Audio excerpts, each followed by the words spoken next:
లాడమ్మా. Good morning. ప్రభువైన యేసుక్రీస్తు నామంలో ఈ ఉదయకాలపు శుభవందనాలు మీ అందరికీ తెలియచెప్తున్నాను.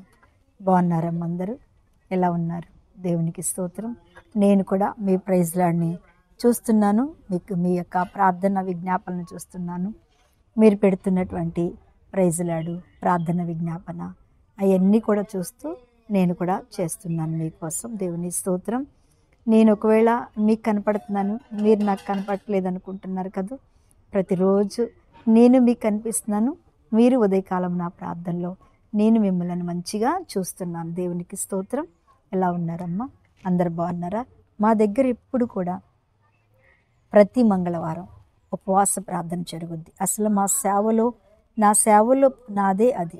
నేను ఈ రోజున ఈ రీతిగా ఇన్ని వందల మందికి సేవ చేస్తున్నాను అంటే ఈ రోజున గొప్ప గొప్ప సేవకులు కూడా ఇదే మంగళవారం నాతో కలిసి ప్రార్థన చేసి వాళ్ళందరూ కూడా మంచి సేవకులు అయ్యారు. కొన్ని మరి చాలామంది ఎవరైతే ఈరోజు సేవకులుగా ఉన్నారో వాళ్ళందరూ కూడా ఈ రోజున ఇదే మంగళవారం రోజున నా దగ్గరకు వచ్చి మేమందరం కలిసి ప్రార్థన చేయించుకుని అభిషేకం పొందుకొని వారికి అభిషేకాలను తీసుకొని వారు వెళ్ళి సంఘాల్లో సేవ చేస్తున్నారు. అందుకనే మంగళవారం అంటే మాకు చాలా ఇష్టమైన రోజు.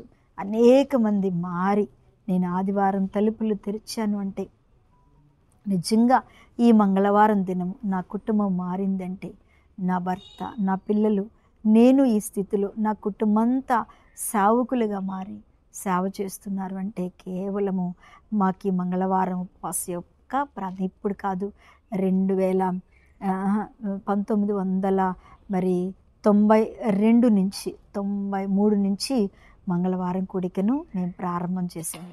అప్పటి నుంచి 93 నుంచి అంటే మీరు లెక్క వేయండి. అప్పటికి ఇంకా ఎవరు సేవకులు లెగలేదు, ఇంకా ఎవరు మంగళవారాలు ఉపవాస ప్రార్థన స్టార్ట్ చేయలేదు.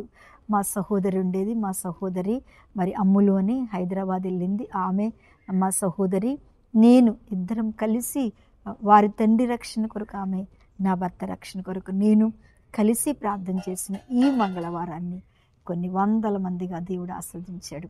ఇప్పుడు అందరూ మంగళవారాలు ఉపవాస ప్రార్థన పెట్టుకుని ఏ సంఘంలో ఎవరైతే నా దగ్గరికి అడుగుపెట్టారో వాళ్ళు వెళ్ళిపోవడం, మంగళవారం కూడా ప్రార్థన. మంచిది, అందరు బలపడుతున్నారు, దీవించుతున్నారు, ఉపవాసాలు నేర్చుకున్నారు, చక్కగా ఉపవాస ప్రార్థనలో దీవించబడుతున్నారు, అనేక ఆత్మలను రక్షిస్తున్నారంటే నాకు చాలా సంతోషం. అందుకని నిన్నటి దినమున మీరెవరైనా మంగళవారం ఈ వాక్యం వింటున్నా, మీరు మంగళవారం దినం వాక్యం వినాలన్నా, మాతో పాటు ఏకీభవించాలన్నా బెతస్తా ప్రేయర్ హాల్ కొత్తగూడెం అని మీరు ఒకవేళ కొట్టినట్టయితే తప్పకుండా లైవ్ వస్తుంది.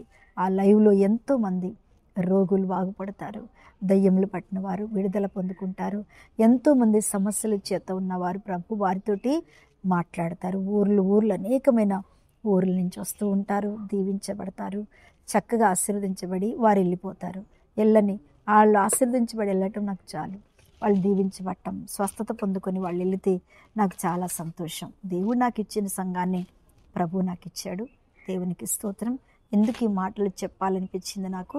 ఈ మంగళవారం అందరికీ షేర్ చేయండి, అద్భుతంగా జరుగుద్ది. ఆరాధనలో చాలామంది ఎక్కడెక్కడ కూర్చున్నా వారు చాలా దీవించబడతారు. ఓకేనా?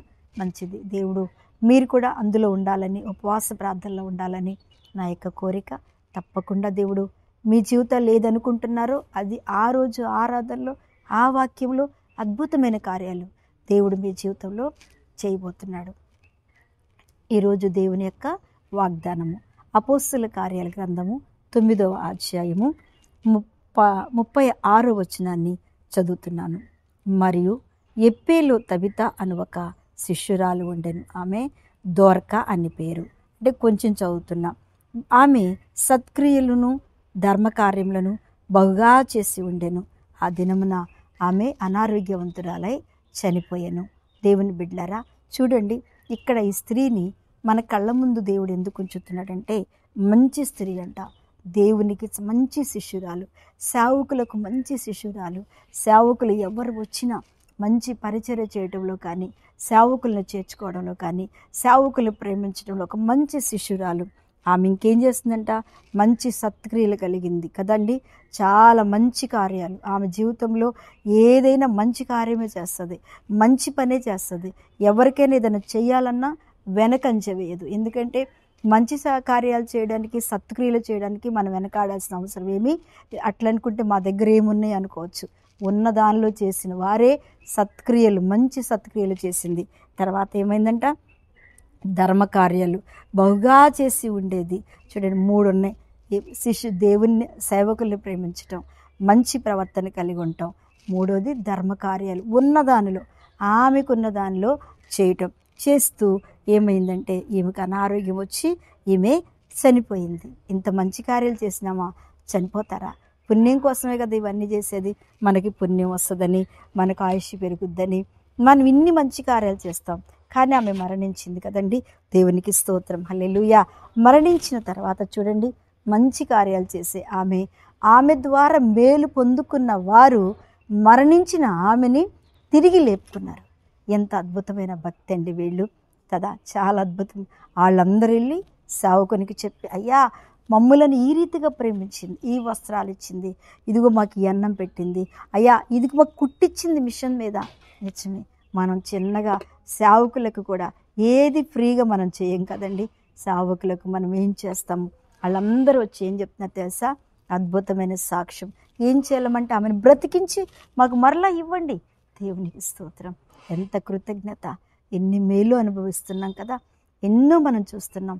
నీ ధర్మకార్యాలు, నీ సత్క్రియలు, నీ మంచి ప్రవర్తన, ఒకవేళ నీ జీవితంలో కోల్పోయినవన్నీ దేవుడు మరలా తిరిగి నీకు ఇస్తాడు. ఎవరో ఒక ప్రార్థన నీ జీవితంలో పనిచేస్తుంది. తప్పకుండా దేవుడు నీకు మరలా పోగొట్టుకున్నవన్నీ తిరిగిస్తాడు. దేవుణ్ణి ప్రేమిస్తున్నావా? దేవునికి మొదటి స్థానం ఇస్తున్నావా? మంచి క్రియలు ఉన్నాయా? ధర్మకార్యాలు ఉన్నాయా? దేవునికి మంచిగా నువ్వు చేస్తున్నావా? అద్భుతముగా ఈరోజు ప్రభు నిన్ను దీవించబోతున్నాడు, తిరిగి లేపబోతున్నాడు. ప్రార్థన చేస్తున్న పరిశుద్ధుడా, ఉదయ కాలంలో ప్రతి ఒక్క బిడ్డను దీవించి, వారికి కావలసిన ప్రతి అవసరం తీర్చి, వారి ముందు నడుస్తూ మీరు నడిపించమని యేసు నామములో వారికి తోడై ఉండమని అడుగుచున్నాను తండ్రి, ఆమేన్. Praise lord. అమ్మా, దేవుడు మిమ్మల్ని దీవించును గాక. ఆమేన్.